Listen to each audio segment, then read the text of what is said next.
Mbanje kubasuhuza Imana ikomeze kubana namwe nge wumva kuri mikoro ndi Audibles.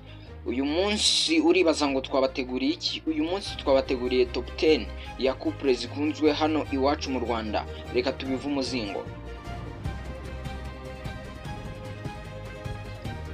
Ku mwanya wa karindwi twaje kuba tuhasanga umusobanuzi wabiciye bigacika, uwo ni Junior Giti ndetse n'umugore we. Ku mazina ye bwite yiswe n'ababyeyi, Junior Giti ni Bugingo Boni, naho umugore we ku mazina yiswe n'ababyeyi akaba ari Umuhoza Ange. Ku mwanya wa gatandatu twaje kubasanga umunyarwenya Rusine Patrick n'umugore we Ariane Uwase Nazir.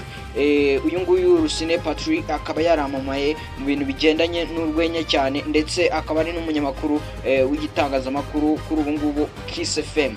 Naho ku mwanya wa gatanu twaje kuba tuhasanga Clapton Kibonke. Clapton Kibonke akaba ari ku mazina yiswe n'ababyeyi akaba ari Kibonke Emmanuel, naho umugore we akaba ari Nambala Mutoni Jackie. Nongo Clapton akaba yaramamaye cyane mu bintu bigendanye n'urwenya cyane ndetse na comedy. Naho ku mwanya wa kane twaje kuba tuhasanga uzwi cyane mu muziki akaba ari The Ben ndetse n'umugore we ku mazina yiswe n'ababyeyi akaba ari Mugisha Benjamin, naho umugore we akaba ari Uwikeza Pamela. Abangaba bakaba barasezeranye imbere y'amategeko tariki 31 Kamena 2024, na n'ubu bakaba baribarutse umwana ari we Mugisha Runa Uwikeza. Naho ku mwanya wa gatatu twaje kuba tuhasanga umukobwa wamamaye muri Miss Rwanda akaba yarashatse umugabo wo muri South Africa, uwo ni Miss Naomi. Ku mazina yiswe n'ababyeyi ni Nishimwe Naomi, naho umugabo we akaba ari Michael Tesfaye.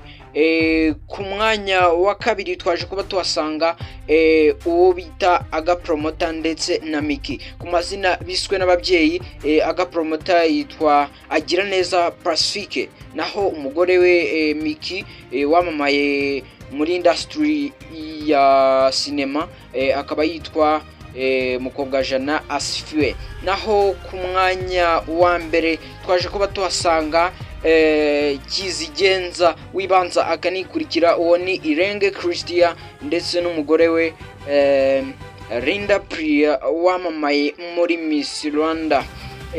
Uyu nguyu Linda Priya ni umwe mu bakinnyi ba filime bamaze kwigarura imitima y'abantu benshi, ndetse akaba yaranahatanye ikamba rya Miss Rwanda 2021 na 2024. Naho uyu mugabo Christian cyangwa se Irenge Christian akaba we adakunda ibintu bigendanye na social media cyane, akaba ari umu businessman yikundira ibintu by'ama business. Ndabashimiye mwe twabanye muri video, kanda like, share ndetse na comment, ubundi duhure muri video itaha. Ndabashimiye, Imana ibarinde.